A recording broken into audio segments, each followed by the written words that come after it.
Hi friends, Colleen Beamish here. Thank you so much for joining me. Today I will be making a monochromatic card featuring some products from the Greetery. To start with, I have the Oopsie Daisy stamp set and some Pinkfresh Studio inks, and I'm going to start stamping out my background. So I'll be using a lot of purples today. I have the colors Soft Lilac and Candy Violet. And to start with, I'm just taking the largest flower from the stamp set and just doing the first layer using the Soft Lilac. I'll just do this all over my card front. My first image didn't really stamp properly, so I'm just double stamping, and with these images that's really easy to do.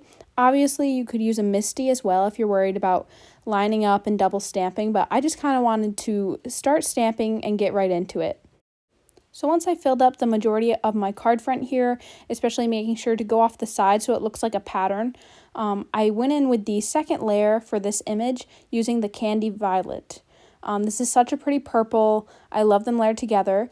There is a purple in between them in the Pinkfresh Studio line, so that's Lavender, which I will use a little bit on this card, but primarily I stick to these two colors. So I stamp that around. Again, super easy to line up just looking at the center of the flower, and I make sure that I go off of the edge as well. And then I'm coming in with Simon Says Stamp Fog ink for the centers of the flowers. This is the perfect light gray ink, and I went with gray for the centers of the flowers just to maintain that monochromatic style. If I had chosen something like yellow or something more vibrant, it would have kind of taken away from the purple aspect. Now I'm doing the last layer of the flowers, which is the detail in the center, and for this I'm using Mushroom ink from Concord and 9th, and that's just a really dark gray ink, and again I think it gives it a really cool look and maintains the monochromatic style.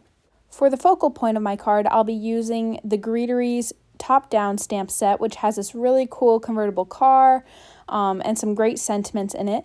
And I'm just stamping that down using some Gina Amalgam black ink. I had already die cut the images, and I'm just doing the outline first so that I can line up all the other images inside of it. So first I'm using the Soft Lilac, stamping down the main part of the car, and then I'll come in with more details.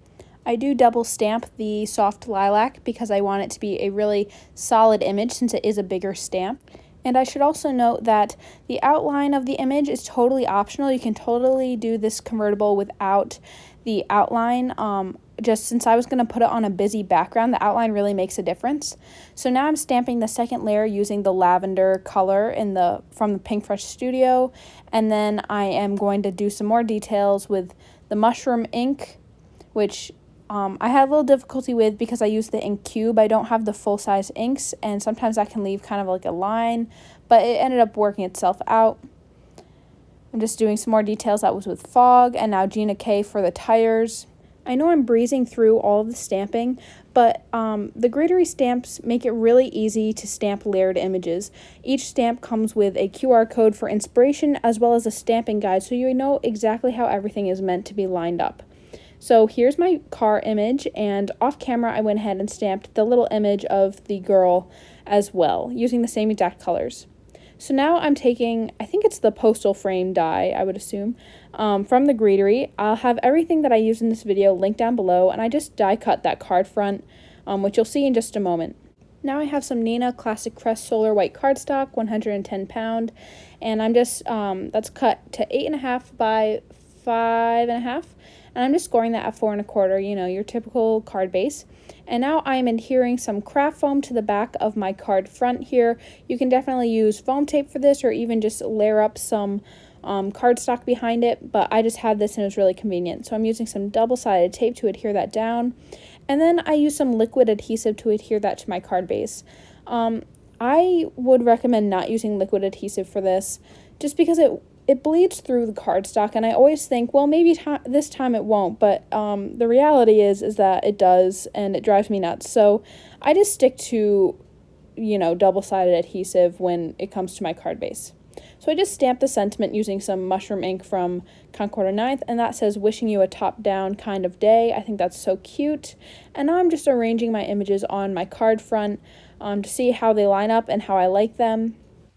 I had a spare convertible, which I had messed up in stamping, so I'm just going to use that to layer up my convertible here. So I'm just adhering the two cards together, and that will add just a slight bit of dimension.